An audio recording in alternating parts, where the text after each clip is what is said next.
This is Alex Christianopoulos. This is about one of my advocates, David Park, referring me to see psychologist Gerald Burns, which he gave a great reference to and suggested he was a good man, and basically he said he was an excellent psychologist.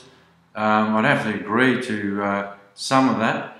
Basically, I went to my first meeting, and basically I told him my story, and basically Mr. Burns. Gerald Burns picked up my story and basically very much grasped my story as good as anyone has ever grasped it, and said some meaningful things to me.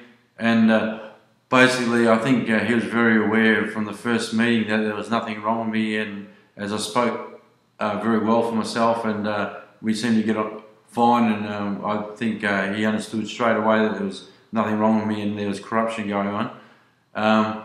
I was asked to come back for a second meeting, and basically that continued just as well. And at the end of that meeting, Mr. Burns said to me that basically he didn't believe there was anything wrong with me at all. And also my friend David Parker was with me there that knows Mr. Burns, and basically he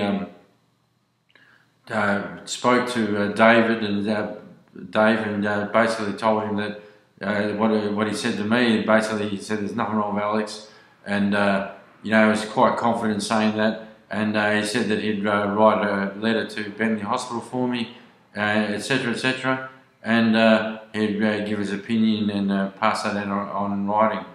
Now, as the weeks passed, and I was wondering what was going on with him, as I wanted him to speak to the hospital. Obviously, if someone's going to say be a professional and not say that your mental state is well, which is what I needed from a professional, I was keen to get that done. Basically, weeks passed, and then it went on forever and ever. And basically, it got to a point where I had to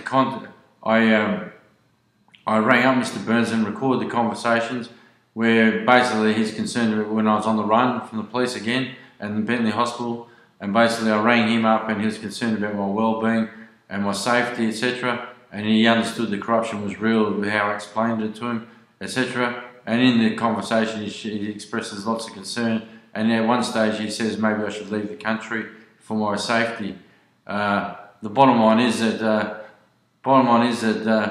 to this date, Mr. Gerald Burns hasn't honoured his agreement and written a report for me, and he isn't prepared to write one now. I believe that he was got to by the powers to be, and as he has a government contract and works in the prisons with his psychology. And the bottom line is that I believe he was got to, and I believe that he's fully aware that there's nothing wrong with me, and I believe that the government got to him.